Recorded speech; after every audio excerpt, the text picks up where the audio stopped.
All right, in this video, what I want to do is I want to describe section 7.3.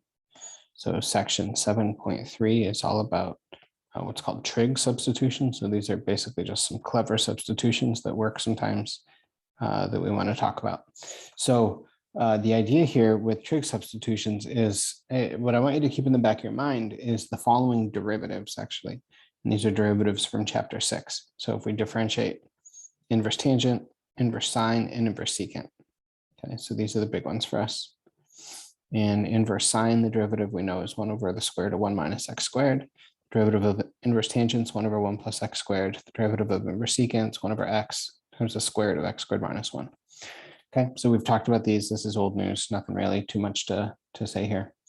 What we're going to do with trig substitution is we're going to handle integrals such as the following. So let's evaluate. I want to evaluate the integral. So the first one I want to do is x squared over the square root of 9 minus x squared. Okay, and so what I want to do is I want to think about this integrand. Okay, so this integrand here, the function that we're integrating, and I want to think about what does that kind of remind you of? And so if this was a 1 minus x squared, that would look a lot like something times inverse sine. But instead of being a 1, it's a 9. And so I'll show you the substitution that's going to work, and then we'll talk about how I came up with that. What we're going to do is we're going to let x be equal to 3 sine of theta. Okay, and basically what we're doing here is we're substituting x is, if you solve for theta, you get that theta is inverse sine of x over 3. Okay, and so that's really the substitution that we're making, but it's always better with trig substitutions to write it in the form x equals whatever. In this case, x equals 3 sine theta, because it's easier to plug in. So what we're going to do is we're going to see that dx is equal to 3 cosine theta d theta. And then our job is to go back and to plug in x equals 3 sine theta for all the x terms in our integrand and replace our dx term and go from there. And so this is going to be the integral of x squared, so that's 3 sine theta quantity squared over the square root of 9 minus 3 sine theta squared, so that's 9 sine squared theta. And then our dx was 3 cosine of theta d theta. And now what happens is we have this integral with all these trig functions in it, which is why we talked about integrals with trig functions in the previous section. And what we're going to do is now our job is to evaluate this integral somehow. And so let's see, this is going to end up being the integral of, we're going to have 9 sine squared up top. In the denominator, we can factor out a 9. We're left with 1 minus sine squared. Okay, and then 3 cosine theta d theta. And the square root of 9 is 3, of course. So this numerator I'm going to leave alone. The denominator, the square root of 9, I'm going to write as 3. And then we have times the square root of 1 minus sine squared. Well, 1 minus sine squared is cosine squared. So that we know. And then we also know, and this is one of the things that's, you don't really have to pay attention to it because it works out. The way that we chose the inverse trig functions is that we had to specify a domain of the inverse trig function. And so when we talked about inverse sine, we talked about it going from negative pi over 2 to pi over 2. It happens to be that cosine is positive over that interval. And so here, when we take the square root of cosine squared, we get not the absolute value of cosine, but just cosine, because cosine is positive on that interval. So this is going to be, again, you don't really have to think about that when we go through this. This works out nicely. But this is 3 cosine theta in the denominator, and then a 3 cosine theta d theta up top. And of course, those cancel. So the 3 cosine theta terms cancel in both quantities. And we're left with 9 sine squared of theta. So we can factor out the 9. We're left with sine squared. And now this is an integral that we handled like in 7.2. Okay, so 9 sine squared theta. So what we're going to do is we're going to write sine squared theta as 1 minus cosine of 2 theta over 2 d theta. And when we integrate, we can bring out the 1/2. And then we just have to integrate 1 minus cosine of 2 theta d theta. And so finally, when we're ready to integrate, we're going to get theta minus 1/2 sine of 2 theta plus c. And now we, like all substitutions, we have the job of going back and trying to write the original expression in terms of x instead of theta. Okay, and so we have to somehow go back and remember that x was 3 sine theta. Okay, so we have to figure out how can we represent sine of 2 theta? How can we represent theta? Well, theta is actually really easy to represent. In fact, we've already written it. Theta is inverse sine of x over 3. So that we can deal with just fine. But the sine of 2 theta, we need to contend with a little bit. So we're going to have, here it turns out what we're going to do is we're going to take the expression for sine of 2 theta that we've talked about in class. So that's 2 sine theta cosine theta, and plug that in. And now our job is to figure out what's sine of theta and cosine of theta, given what our expression is. Remember that we had x was 3 sine theta, and that meant that theta was inverse sine of x over 3. And so sine theta, we can handle just fine. And all we really have left to do is figure out what is cosine of theta. And there's a few ways to do this, but I think the easiest way is to draw a triangle and to remember how sine and cosine are defined in terms of triangles. So sine is going to be the opposite side over the hypotenuse. So in our case, sine of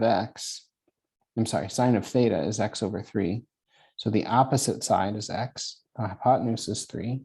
And then the missing side we need to get from the Pythagorean theorem, and that happens to be the square root of 9 minus x squared, which is a clue that we're on the right track because square root of 9 minus x squared appeared in our integral. So it seems like we made a good choice there if the integrand involves a term that we're looking at later. And then cosine of theta, cosine of theta is the adjacent over the hypotenuse. So that's the square root of 9 minus x squared all over 3. And so it turns out when we go back and we plug everything in, we're going to get 9/2.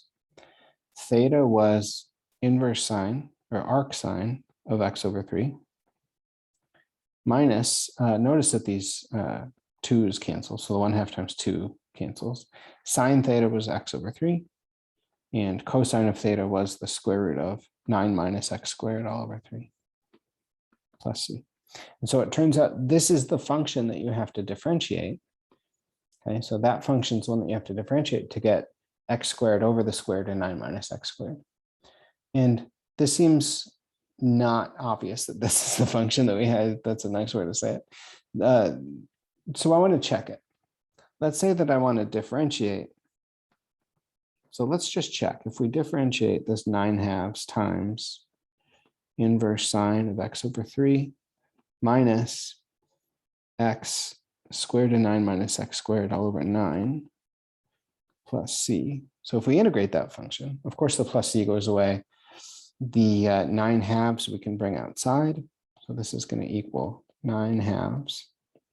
And now our job is to differentiate each term individually. So inverse sine is going to be 1 over the square root of 1 minus the quantity x over 3 squared times the derivative of the inside. Okay, so times the derivative of x over 3, so that's 1/3. So that's the derivative of inverse sine of x over 3. For the other part, we're going to need the product rule, but we can bring out the 1/9. And then when we apply the product rule, we're going to get the derivative of the first times the second plus the derivative of the second. So that's 1/2 9 minus x squared to the negative 1/2 times negative 2x times the first. Okay. Kind of a mess, but let's simplify. Let's see what happens. So there's a few things that we can do to simplify. The first is, let's expand this x over 3 quantity here. So this is 1 over, and I'm going to put just 1/3 in the denominator. That's 1/3. We have 1 minus x squared over 9. Okay, and then minus 1/9 times the quantity. Let's see, we have square root of x, square root of 9 minus x squared, excuse me, plus, let's see what happens here. Actually, it's minus So the 1/2 and the 2 are going to cancel. That's going to leave us with this negative here. So that's where this minus came from. X times x is x squared. And then the 9 minus x squared to the negative 1/2 means 1 over 9 minus x squared. And this is what the derivative is.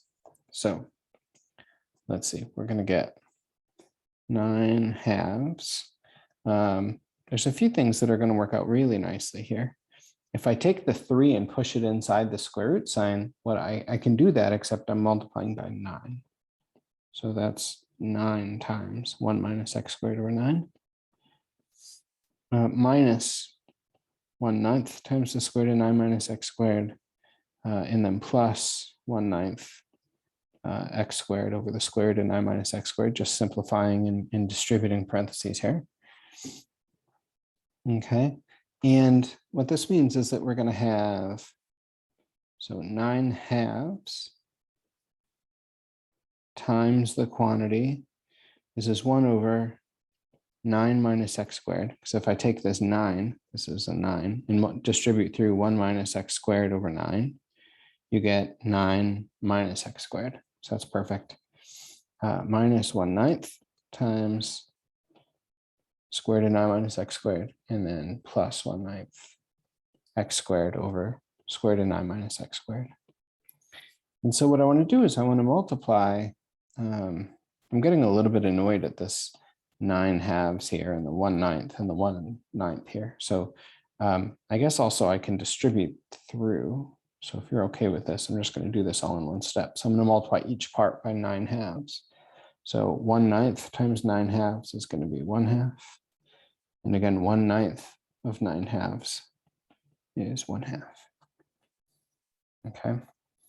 And let's see. Now that's kind of nice because now we have a 2 in each of the denominators. We have 2 times the square root of 9 minus x squared, 2 times the square root of 9 minus x squared. Here we have a 2, but we don't have that same denominator. So that I think would be our last algebra step, or almost our last algebra step. So let's write everything in terms of being over 2 times the square root. So we get 2 times the square root of 9 minus x squared. So this first term, I didn't have to do anything. So we still just get this 9 times 1, or 9 up top. For this one, what we're going to do is we're going to multiply by the square root over itself. And so we're going to end up with minus the quantity 9 minus x squared. And then for the last one, we again didn't have to multiply anything. We got a plus x squared. And so what's going to happen here? Well, we're going to end up with 2x squared up top because the 9s are going to cancel. So it'll be plus x squared, all divided by 2 squared of 9 minus x squared. And we really do finally get x squared over 9 minus x squared. Okay, so we really did get the right function whose derivative is x squared over the square root of 9 minus x squared. Okay, so this is trig substitution. These problems are lengthy. That's okay. If we just can follow it step by step, I'm very happy with that. And let me talk you through the process here. It turns out if the integrand involves the following, then we're going to substitute the following. Okay, so I'm going to make a little table for us here.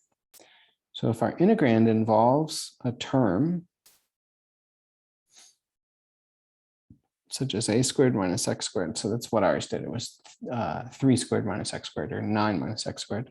It turns out we're going to substitute x equals a sine theta. If our expression involves an x squared plus a squared, then we could try x equals a tangent theta. And if our expression involves an x squared minus a squared, we're going to let x be a secant theta. And again, this is just completely related to the derivatives of the inverse trig functions that we know: inverse sine, inverse tangent, inverse secant. Okay, so all of those inverse trig functions, we know their derivatives, and that's what kind of leads us to think about these substitutions. So this is trig substitution in a nutshell. Okay, in the following videos, I'm going to go over lots of examples of this. I think I have 5 examples that I want to go over. So that's it for now.